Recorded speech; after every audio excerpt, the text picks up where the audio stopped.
Welcome to Franklin University, Course 1, Franklin 101. This is Lesson 1, the Demi-God.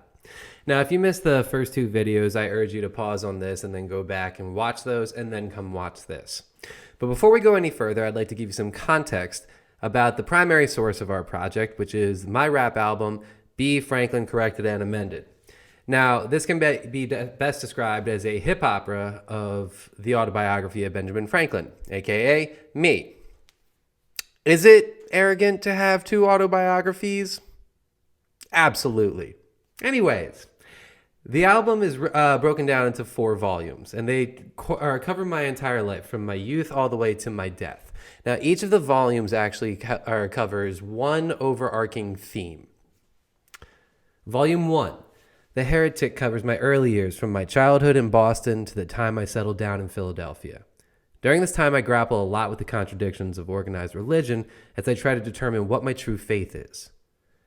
Volume 2, Media Mogul, covers my career in Philadelphia as I rise from printer for hire to the owner of a media empire in the span of 20 years. Volume 3, Democratic Leader, highlights my years after retiring from business, where I used my fame from my science experiments to become the colony's representation in England. Finally, Volume 4, Revolutionary Republican, focuses on my struggles to lead the colonies while grappling with my own hypocrisies. With that, let's get started. I hope you enjoy the show.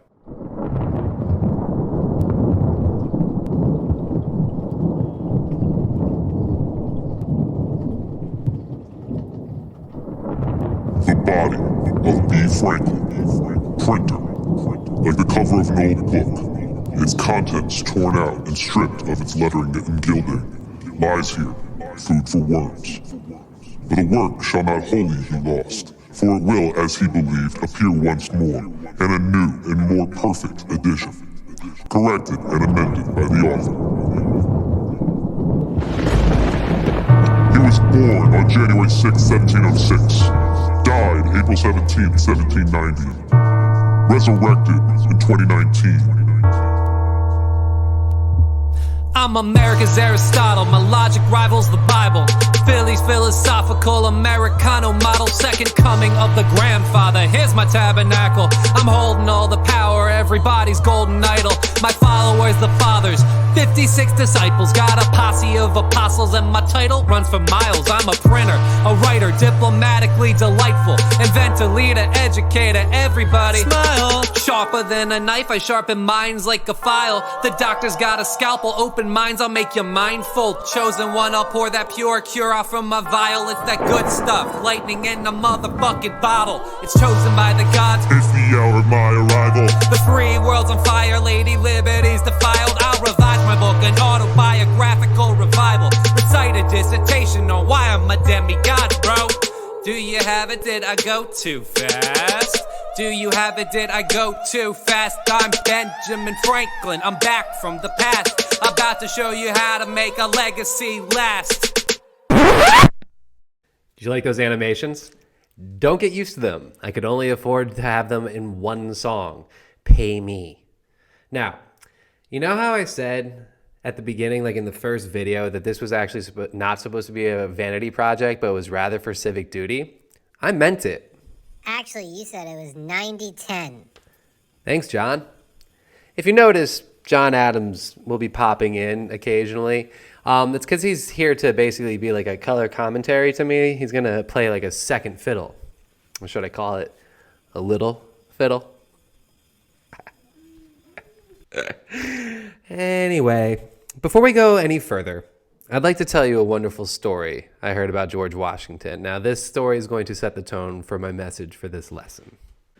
When George Washington was a boy, George's father had an orchard of cherry trees that he was very proud of.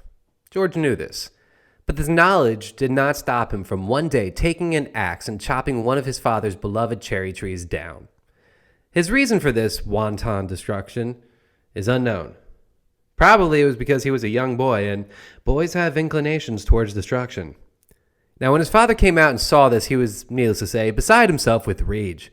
He asked George who had done it, and even though George had no good reason for committing this wrong, he looked at his father and said, "Father, I cannot tell a lie. It was I." His father was taken aback by the directness and forthcoming nature of George's honesty. Despite his beloved tree lying there dying after its merciless assault, his father's anger subsided and was replaced at pride in his son for his honesty. Because of this, he did not punish his son for his petty crime. The more valuable lesson was to reward him for exemplifying the virtue of honesty, which was worth 1,000 cherry trees. He was a good man.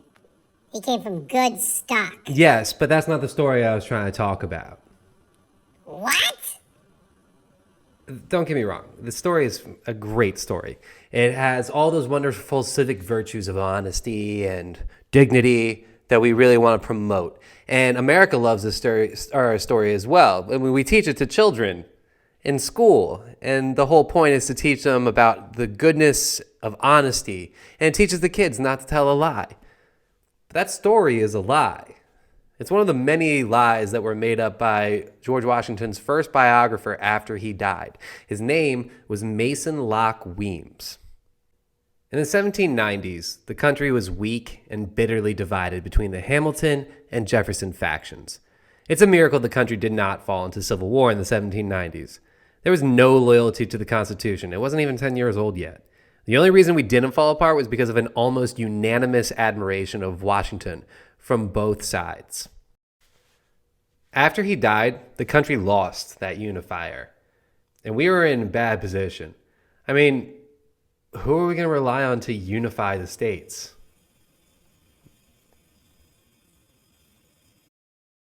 The Republic was new. There was no king to rally around, and loyalty was still to the states over the national government. We had to build trust and loyalty to the new country. How'd we do it? By spreading folk tales of figures we could idolize. And it worked. The country's lasted through a lot of shit over the past 250 years, partially because of a reverence for the country. Yeah, I said reverence or worship. The country survived because we have a civil religion around this idea of American exceptionalism. Think about it. What is a religion? Well, let's look into my single favorite resource that helped me acclimate to this modern world, Wikipedia.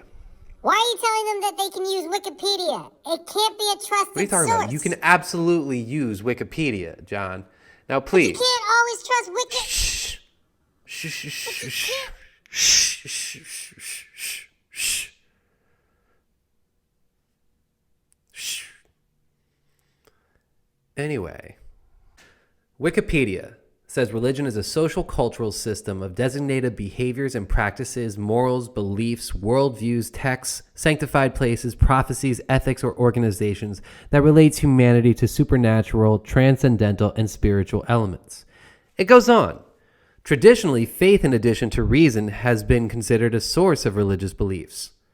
Religious practices may include rituals, sermons, commemoration or veneration of deities and or saints, festivals, initiations, funerary services, music, art, dance, public service, or other aspects of human culture. Religions have sacred histories and narratives, which may be preserved in sacred scriptures and symbols and holy places that aim mostly to give a meaning to life. Now, after looking at all of that, does anybody want to challenge me that we have an actual civil religion here? I mean, think about it. What happens if someone kneels during the national anthem? You're called un-American, a heretic, a non-believer to this American religion. So where do I come in? Well, we promote the American religion in history class. But there are two types of history. The real life events and the people who interacted to create the event. And then the second is the history of those preserving the story. Now, we'll spend this whole unit on the former, so let's consider the latter for the rest of this lesson. Follow me here. They say, history is written by the winners. This is true, but even winners get forgotten. There are too many people involved in too many events throughout history, most are forgotten and considered insignificant. Yeah, like me. He's pissed that he didn't get on any monuments whatsoever. Not even on the dollar bill. Well, maybe you shouldn't have been such an asshole, John. Anyways, oh, geez, you're so annoying. I'm regretting this already. It generally is true that history is written by the winners, but it is also written by biographers. And this is what made me stand out. I was a winner. All I did was win. But also I made my image. Like, created my image. And the image I shaped the country's character. I had taken Europe by storm and promoted the ideals which came to be known as the American spirit. The Western world didn't know anything about America.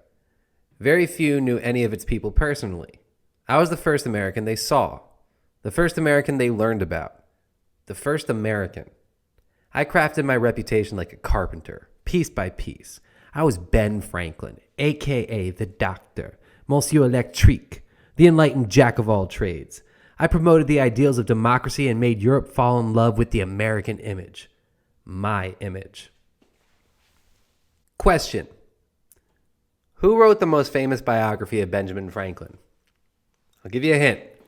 Benjamin Franklin. When I died, my autobiography was published and read everywhere in Europe. It was actually hailed as the first piece of great American literature. I lived, I died, and I told my story. In doing so, I created the American spirit. Jesus Christ. Yeah, kind of. Seriously though, you may think that I'm a bit of an asshole, but you gotta respect the image I created. It's a hell of an image too. Old, fat, bald with a mullet, glasses, sexy.